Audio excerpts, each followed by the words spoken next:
even though I'm not the most technical with film or I don't have the biggest vocabulary within that or the most experience, I just go balls to the wall with everything with the open-mindedness of just like Right. knowing that I'm new to it, Uh, but it's like I'm blind that it's all gonna work out is kind yeah. of what I'm saying. I Uh, guess I have blind confidence within yeah. myself. What's up, everyone? It's Nova time. We got another interview today. Gonna go ahead and let him introduce himself right now. What is your name and what do you do? My name is Ronnie Takeover. I own a flea market called Flipside and I direct videos. Heard it. Yeah. Heard these nigga dying. Who dying? This bitch got one more time for she expired. This bitch built like a dog, fuck around buyer. Run to my legs tired. Overtime, be working overtime. Just off the rip, want to give Ronnie his flowers. He does a lot of big things out here in Arizona. Thank you. Definitely putting Phoenix on the map, Mesa on the map. Doing his thing. Someone that I think a lot of people definitely look up to and respect. Definitely, I respect too. That's why I wanted to interview. So Thank you, bro. definitely just want to give you that off the rip. I appreciate that. Now, just getting into it, kind of, how did you, start your journey? Because I've known you for a while, you know what I'm saying? Kind of like junior high, but so I've kind of seen you, kind of evolve, like, from when I met you. And, I know at first you kind of started out as, just, the photographer. So kind of take me through how you started and kind of to, how you, got to running Flipside. I feel like my intro to everything was like skateboarding and just being at the skate park with my friends, and that definitely got me into like the video aspect of things, picking up like an A6000 for Christmas and just like shooting whatever you can, regardless if it's like a random house party or I don't know, just like a skate edit or just something stupid. Like at the time, you don't really think about what you're shooting. You're just excited to be like holding a camera. And I feel like another thing that comes with skateboarding is like style and like clothing options. And I feel like a big thing within skateboarding is like secondhand clothing. So that definitely got like passed on to me like really early, at least wearing vintage clothing. And I think it just got to a point where you just have so much of it, you're in a mindset of, I need to get rid of it. I need to move some of it. And you kind of realize how fun selling clothes is. Next thing you know, we're doing like a pop up in front of my sister's like house, like in her garage, like Snapchat post, random shitty flyer, no intent behind it. You're just trying to have like a quote unquote garage sale. We saw how good that went. Hit up Freedom Board Shop. Shout out Freedom. They let us host a little event with 3 vendors outside of their shop. And at that point, when we saw like 50 people show up to come buy our clothes, we're like, yo, this is crazy. Like, we need to be doing this all the time. And so we're like trying to get into these other markets. Like, we're not going to name them, obviously, but we're trying to get into this one, that one. We see all of our homies doing it. We want a piece and we just won't get accepted. We're not cool enough. We don't have enough credibility. And so we're just like, fuck that. Like, let's do our own thing. Let's start our own market and create our own scene with our own customers. And that's kind of like just what we did. We started at a basketball court and it was probably the worst venue of all time. It was insanely hot, insanely small, really shitty part of Tempe, but it was like a starting point. Right. And it was super nice to be able just to get our foot in the door that way. Like, I feel like stepping up into the actual venue for the first time was like the biggest game changer. What would you say has kind of been like the hardest part of, running your own business and brand, and also your own personal brand as well? I think the hardest part, at least with Flipside, is like switching it up and keeping it refreshing and new for people, rather than just rinse and repeating the same formula. Like, we want to keep it exciting. And another struggle with Flipside specifically is it's hard to find people that are good to collaborate with in a sense of like, they're going to put in the same amount of effort as you are. Right. That's something I struggle with, like whether it's a video project, throwing an event, it's hard to like find your match and someone that wants it in the same way that you do. Right. Who are some people that you really like to work with then, like regarding that? Because I know there's some consistent people that that you're locked in with, and you can see that as well in your projects also. I think the first person I think of is Jace. Mm-hmm. He's the one that is DP behind all of our videos. He's an amazing photographer and videographer. And I think he is one of the biggest pieces to it growing to the point where it's at now, because we're known for our video components and our productions that we do. And none of those would be possible without Jace. Like, if you go through our account now, 80% of all promotions are filmed, edited, directed by Jace. Like, he is one of the bigger pieces within it. And as of recently, we've been working with people like Riley Scrape. He's been holding it down for a really long time, adding the photo booth component or photo booth side to the whole flea market. Yep. And then the last person I'll name is Eliere. She's been doing set design, photo booth design. Overall, she's like a Swiss Army knife. I feel like she helps in so many ways, even on the videos and stuff. She supplies wardrobe and jewelry. And those are three people I think definitely help out a lot. Shout out Scrapes, go check out my interview with Scrapes Photography. Check it out. Interview number 2 with him. It's on my YouTube channel, so go check that out. What has been your favorite project that you've worked on up to this point? Do you have one? There's a couple that come to mind. I think as of recently, the business video that we did in November to come back from our hiatus, that one was really special. Like, the whole shoot day was just so much fun. It was so organic. And we had a very firm script. And at the end of the shoot, we had 30 minutes left. And we just improv'd for 30 minutes straight. I'm not joking you. Like, it was the funnest thing ever. We got some of the craziest, rawest clips just from having that extra time just to have fun. It was like no randoms. Like, it was all just a bunch of friends making a video. Like, even though it was for something a lot bigger and a lot more intentful, like, that last hour of shooting is something that I'll never forget. And then even on the back end of it, it performed really well. Everyone was super excited about the market and the video, like, as a whole.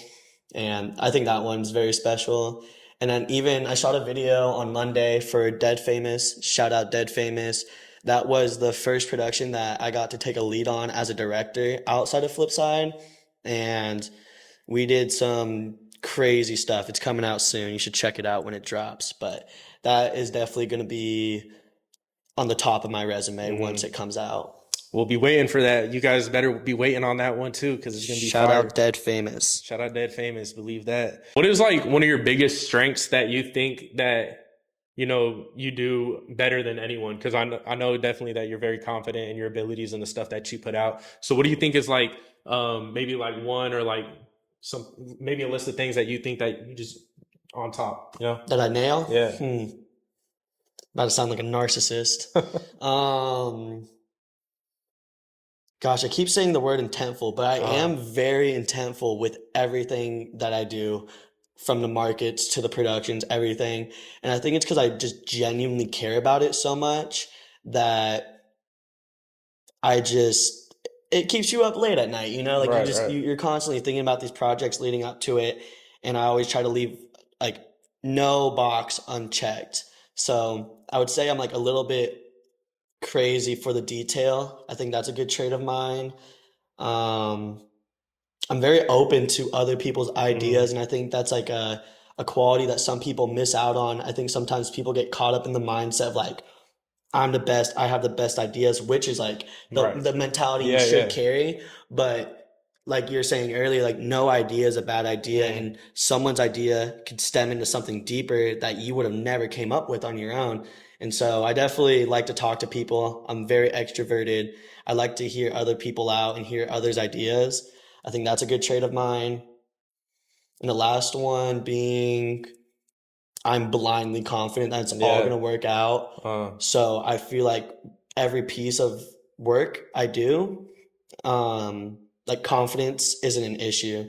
Like a saying we used to say in wrestling, like if you think you're gonna lose the match before you go into it, you're gonna lose it every single time. So even though I'm not the most technical with film, or I don't have the biggest vocabulary within that, or the most experience, I just go balls to the wall with everything, with the open-mindedness of just like knowing that I'm new to it, but it's like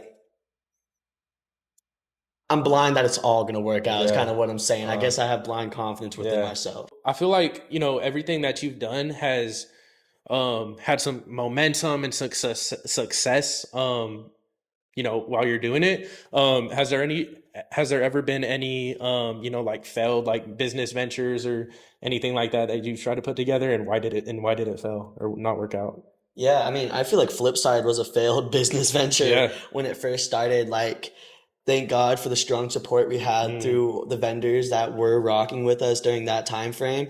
Because when we first started doing that, it wasn't even called like, it was called Flipside Flea, but it was under an umbrella called Takeover Created.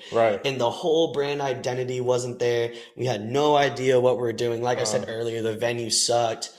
The poll, awful. We were like new kids that didn't know anything about clothes, trying to start a market about clothes. This a lot of things weren't aligning. Old business partners were in it that aren't in it anymore. There was a lot more ideas stemming in different directions instead of like one centralized idea. So I would say the first 5 to 6 flea markets we did at the Tempe location, the basketball court, I don't think any of them were quote unquote good. And I think there's a lot of people that would agree with that, but it just makes me grateful for seeing that the way it is now, and grateful that I stuck it through when others didn't. Like a lot of people like left me during that time, like left me, that's being dramatic, but just went down their own path, which is so fine. But during that time, like I don't blame them. But I think seeing it now, it's something that I'm super proud to own, and I'm glad that I stuck it out during those kind of rougher periods. Definitely. So, you know, there's probably a lot of people out there, you know, other resellers who would like an opportunity to vend at one of your events. Like how do you go about choosing or, you know, selecting what vendors to have at Flipside? As of right now, we're a invitation only market. So everyone that vends for us is either a friend or someone that we really enjoy what they do, regardless if it's the way they curate their clothes or the way that they make their clothes, or if it's an artist. It's so much bigger than just vintage for us at this point, that we're very specific with the type of vendors that we choose. In the future, I do want to open it up to an application process.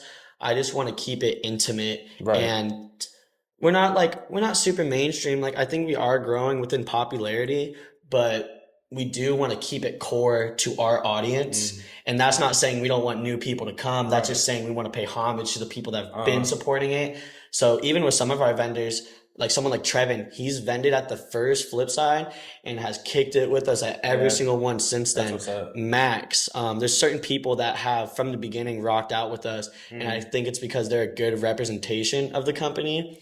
But as far as people that are coming up in the scene of selling clothes, regardless of if it's vintage or handmade, we want to host you. Like I was saying earlier, with like not getting accepted into these other markets, like we don't want to always be like that. At the moment, with the size of venues we are able to access, we have to keep it intimate and keep it very, very specific.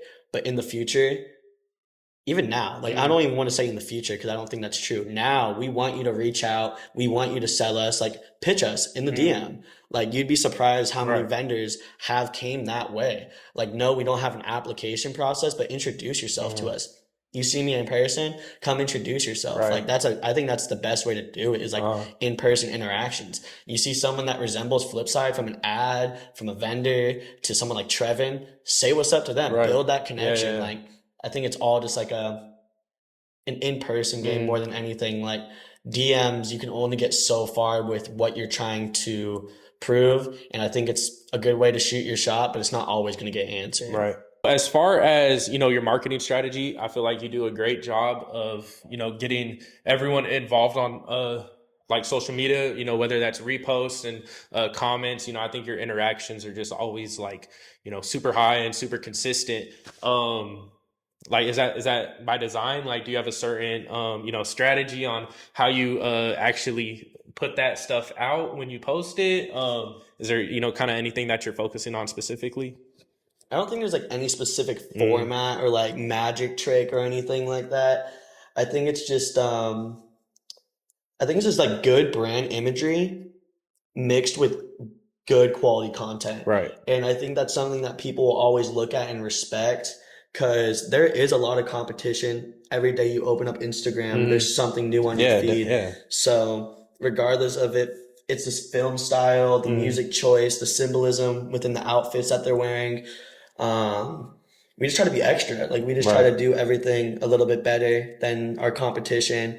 And I think it just puts us in a different category to where people look forward to our posts and then they have the high engagement rate because we're almost like we're doing what we want, but we're catering around these people that support us too. Right. So it's like, they definitely get excited for it. And I think it keeps it refreshing for our like fans or supporters. I don't know what you want to call it. Yeah. Just people that follow Flipside in general. Definitely.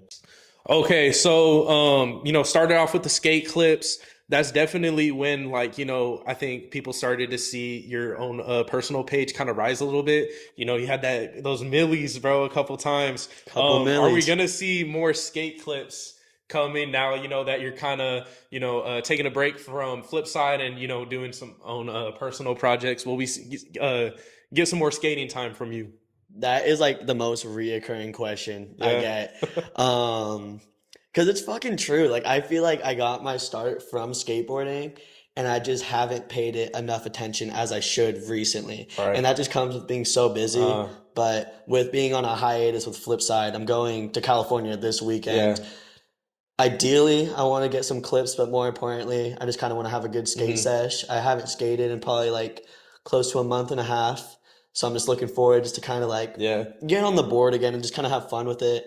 Because I feel like towards the end of like my skate tenure, whatever you want to call it, when I was consistently dropping skate videos, it just wasn't fun. Like I was just stressing out about clips and just like having like weird mental battles, like getting upset with myself over skateboarding, which is like, it's supposed to be like a fun thing that you do. And that was like part of the biggest reasons why I stepped away from it.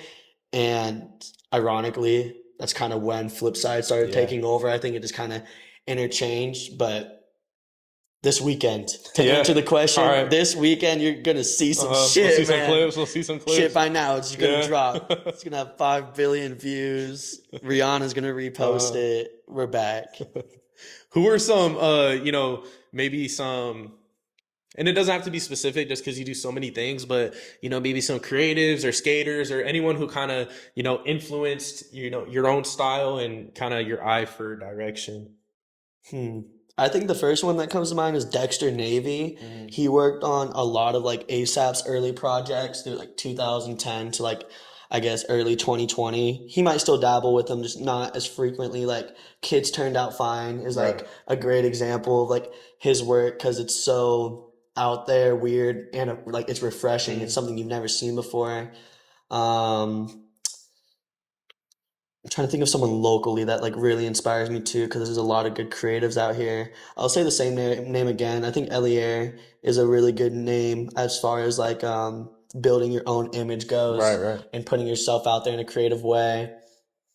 And then skater, I'll do one skater. I would say Burberry Airy. Like I know that's such a corny answer, but that dude really like don't care. And he's not even like that good at skateboarding, but he's known as a skater. And I feel like it's just because of his personality, the way he dresses. Like he gets hated on probably more than anyone. But at the end of the day, I respect it because he's just 100% him. So could we possibly see some Burberry Airy spikes and the skate clips, you know, coming up this summer? Burberry Airy, let's just collab. Honestly. That would be the craziest. That would be. Oh my God. Hey, Burberry Airy, if you're seeing this, collab with my boy Ronnie. Mikkel Smith. Got to make it happen. Run it. Yep. And what type of music are you listening to right now? What's been in the rotation? I've been listening to a lot of shit. I've been listening to Courtney Barnett, Mm. like her live side of her album. I forget what year. I think it's the 2015 album. I forget what Avant-Garde or whatever album that one's on. But I don't know. The mid 2010s have kind of been my era Yeah. as of recently, at least music wise, and obviously just keeping like the heavier rock in the rotation. Like I've been on Helmet Yep. for a minute. Failure is one of my favorites right now. I feel like there's another good one I'm missing, but those are the ones off. I mean, obviously Alice in Yeah, Chains and yeah. that type of Nirvana. Oh, I sound like a cornball, Jesus. Alice in Chains, Nirvana. No, I'm kidding. I don't know. Yeah. I kind of listen to a bunch of shit. I know that's a shitty answer, but broad selection. As far as, having a actual business and brand, how important is it for the owner of that to actually have their own brand identity for themselves? And is that important? I think I don't know. That's a good Yeah. question. That one got me thinking.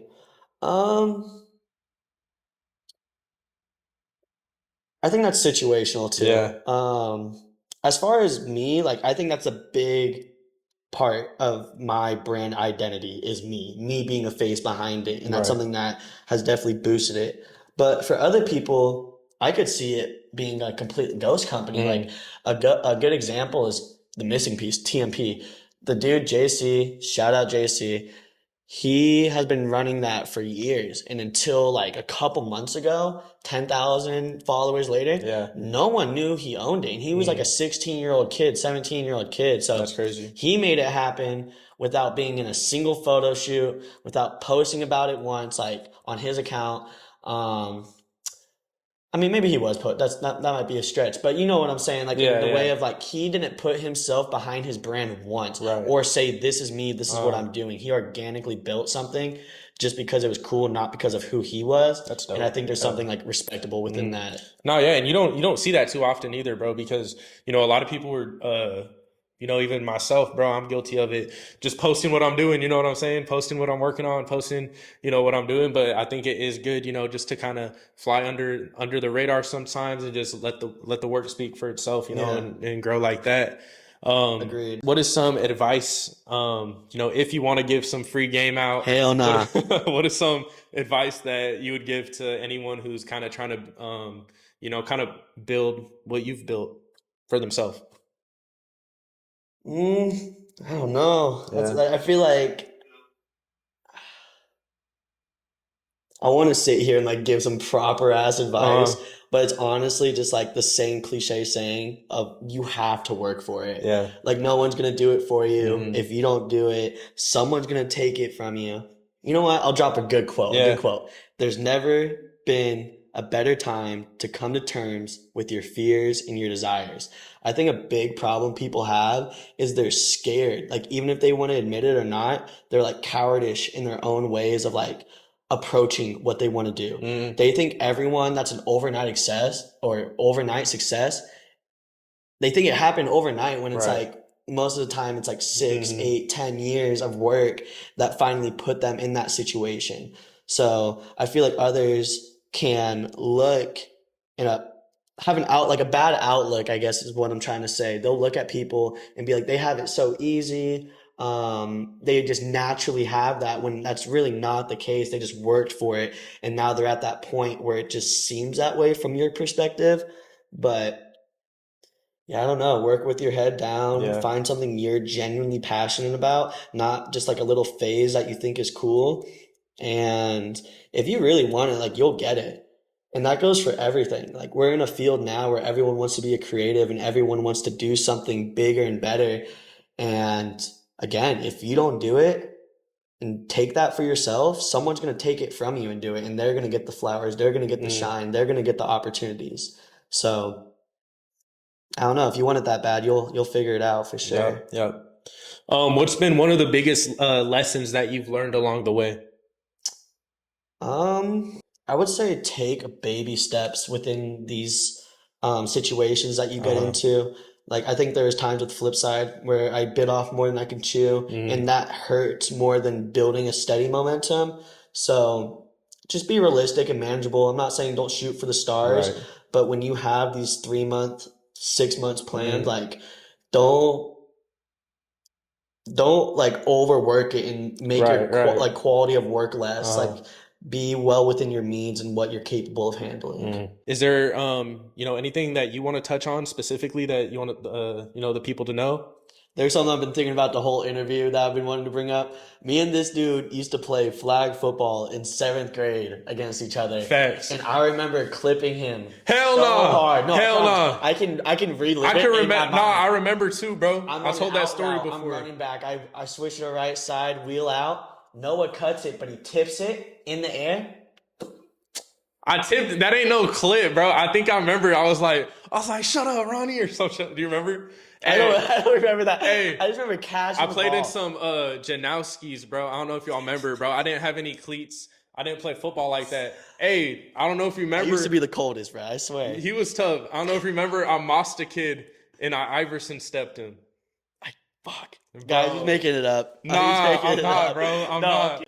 One time, I got benched for the same football team we were talking about because I was like cheering him on the sideline. Oh, and I so remember my that. dad, Yeah, his dad crashed at the out. football game, came crashing out trying to fight my coach. Yeah. Is that Garza's that was dad? Garza's dad, bro. No fucking bro. Yeah. Pretty much, I got fucking booted after that shit. Yeah, no, that was shit. not a good situation. It was not a good situation, but it was kind of lit watching it unfold. Cops came. Yeah, For I was like the modern day Antonio Brown, dude. I was he actually killing it. was, bro. I was killing it. Yeah, nah, he was. Had to get me off the field. Dude, yeah, nah, and just from knowing Ronnie, bro, since that time, like I think we had some English classes together, bro. You know, always just clowning around in there. Hold on. Fuck you, Miss Ligori. I still hate you. Do you have any final messages other than you clipping me allegedly?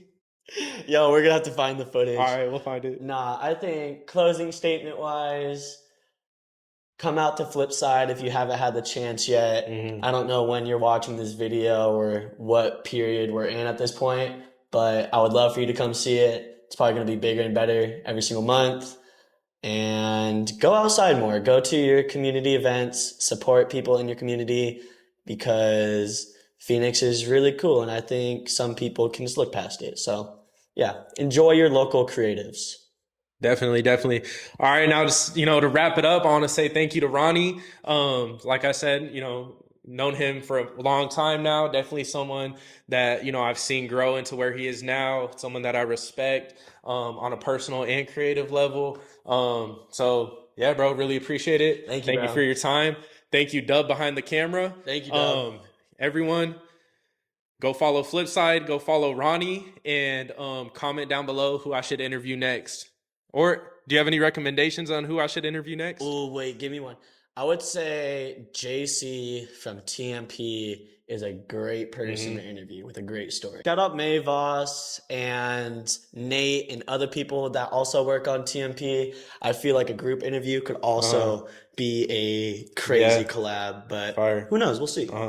Shout out Noah. Shout out Dub. Shout out Phoenix, Arizona. It's Nova time. Hey, also though, want to mention this is my first time doing an interview where I'm also in the screen. Let me know what you guys think about this. You know, definitely something I was trying to, you know, get over that fear of just being in front of the camera. But, you know, I'm trying to do better, put my face out there more, let you guys know what's up and who's making the magic behind these videos as well. Like I said, shout out to Dub. He helps me with all of these. That's my dog. Shout out Dub. Yep. We'll see you guys next time.